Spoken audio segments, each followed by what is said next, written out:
Hello दोस्तों, आज हम देखेंगे कि चैट जीपीटी कैसे काम करता है। मैंने पहला एक्सपीरियंस मैंने आपको अपना शेयर किया था, तो आज हम दूसरा एक्सपीरियंस देखते हैं कि आज हम क्या कर सकते हैं। तो दोस्तों, चैट जीपीटी में जितना क्लियर हम क्वेश्चन करते हैं उतना ही क्लियर आपका आंसर होता है। राइट, जैसे कि हम उल्टे सीधे क्वेश्चन करते हैं तो उसका ऐसे ही आंसर मिलता है हमें। तो फर्स्ट हम सबसे पहले यहाँ पर चैट जीपीटी ओपन करते हैं। तो यहाँ हम सबसे पहले टाइप कर देते हैं चैट जीपीटी। ओके, ये लिखा गया है, हम इसी पर क्लिक करके ओपन कर लेते हैं। ये देखिए, ये आपका पहले से अगर कुछ है तो ये यहाँ पर है, तो कोई बात नहीं, ये चैट जीपीटी आपका स्टार्ट हो गया है। यहाँ पर आपका जो मन चाहे आप यहाँ टाइप कर सकते हैं। लाइक दैट डेयरी मिल्क कैसा है। ठीक है, डेयरी मिल्क क्या है, हम टाइप कर देखते हैं।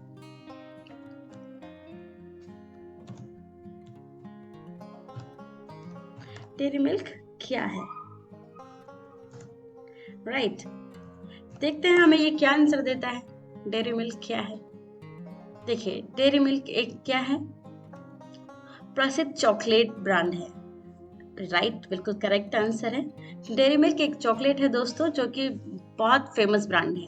ठीक है, तो ये डेयरी मिल्क चॉकलेट के बारे में इसने बताया है अभी हमें। तो अब हम दूसरा क्वेश्चन इससे करते हैं कि हम क्या पूछना चाहिए, है ना। तो मैसूर में फेमस प्लेस क्या है। माय शुरू होता है।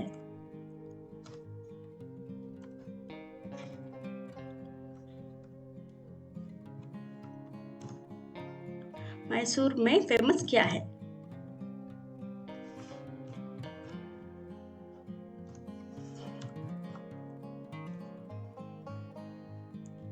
तो देखिए, देखते हैं मैसूर का फेमस क्या है।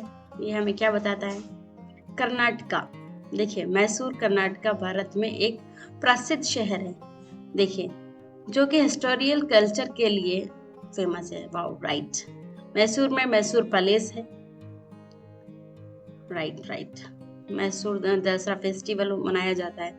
ये इसने बहुत सारे आंसर उसके दिए हैं, लेकिन जितना क्लियर हम क्वेश्चन करेंगे उतना ही क्लियर आंसर रहेगा। लाइक दैट हमें कुछ ऐसा पूछना चाहिए जिसका हमें पता हो, या नहीं पता हो तो उसका देखिए कितना करेक्ट आंसर आपको मिलता है। वाईफाई हम क्यों यूज करते हैं। वाईफाई का क्या यूज है। देखिए, अभी ये वाईफाई का क्या यूज बताता है हमें। देखिए, वाईफाई यानी कि वायरलेस। राइट, यस, इतना बड़ा आंसर ये हमें दे रहा है। देखिए, जिसका क्या है कि हम जिससे हम डेटा यूज करते हैं। राइट, इसका कितना अच्छा इसने आंसर दिया है। तो अभी अगर आपके माइंड में कुछ और भी आंसर क्वेश्चन चल रहे हैं तो आप इससे सारे क्वेश्चन कर सकते हैं। लेकिन जितना अच्छा आपको यहाँ पर आप क्वेश्चन करेंगे उतना ही आपको क्लियर आंसर रहेगा। तो देखते हैं हम कि अभी हमारे माइंड में क्या आ रहा है। ठीक है, सबसे पहले पेन किसने यूज किया था। राइट, सबसे पहले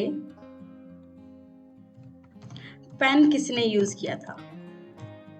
किसने यूज किया, देखते हैं क्या आंसर देता है।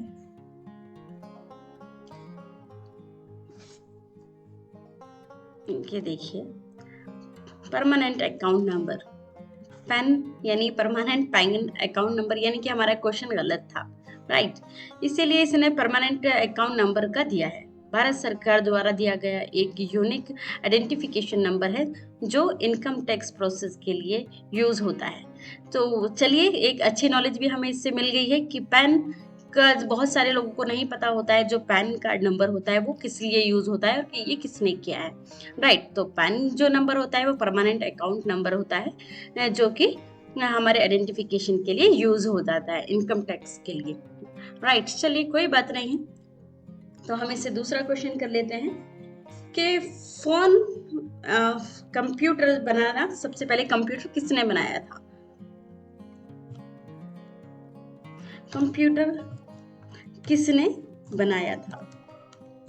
राइट, देखते हैं ये क्या आंसर देता है। कंप्यूटर का विकास के लोगों के लिए यादों से हुआ है।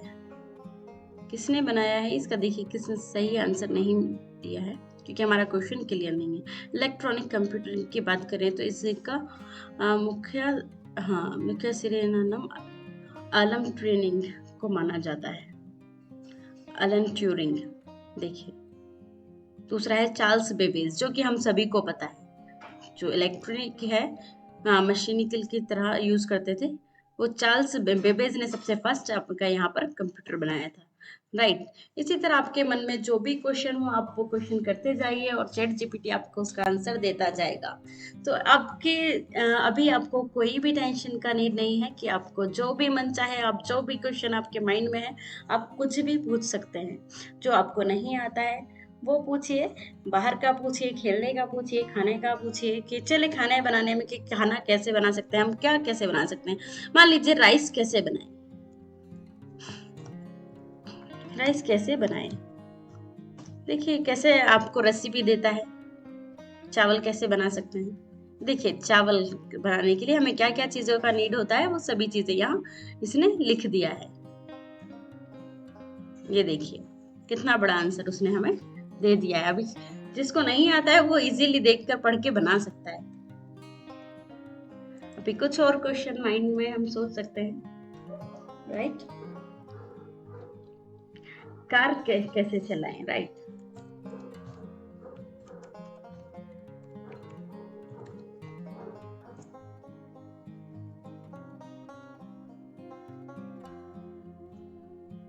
ये देखिए कितने सारे आपको यहाँ लिख के दिए।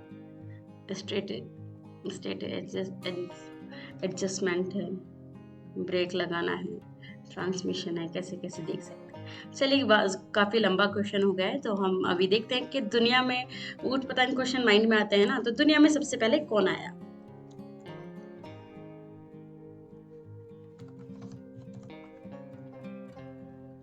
दुनिया में सबसे पहले कौन आया,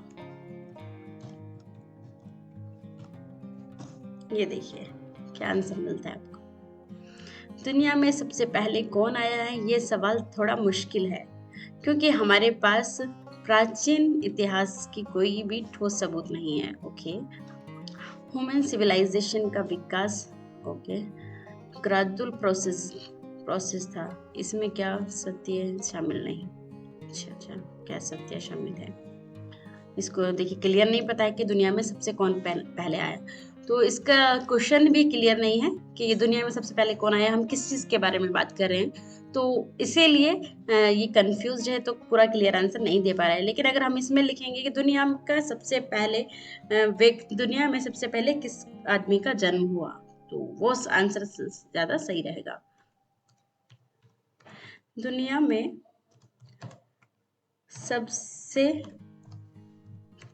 पहले किस व्यक्ति का जन्म हुआ, व्यक्ति का जन्म हुआ, ओके। देखिए दुनिया में सबसे पहले व्यक्ति का जन्म स्पेसिफिक तौर पर नहीं किया जा सकता है क्योंकि प्राचीन समय में लिखावट नहीं थी। ओके। ह्यूमन एवोल्यूशन के लिए इसमें अलग क्या है, पैथोलॉजिस्ट के अनुसार क्या हुआ है, ह्यूमन का जन्म अफ्रीका में हुआ था। देखिए ह्यूमंस का जन्म जो हुआ था वो सबसे पहले अफ्रीका में हुआ था।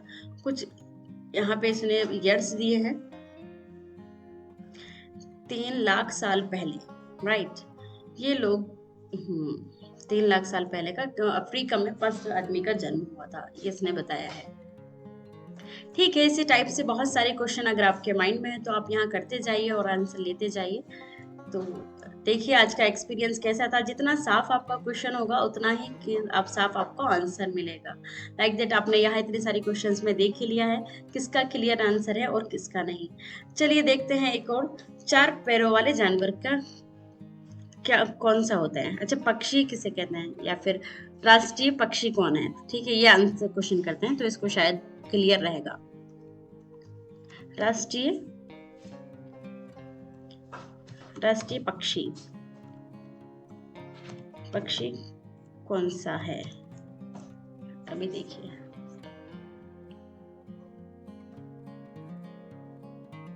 हर देश का अपना अपना एक राष्ट्रीय पक्षी होता है। तो देखिए अब हमने अपना देश का नाम ही नहीं लिखा है, क्लियर आंसर कैसे मिलेगा, राइट।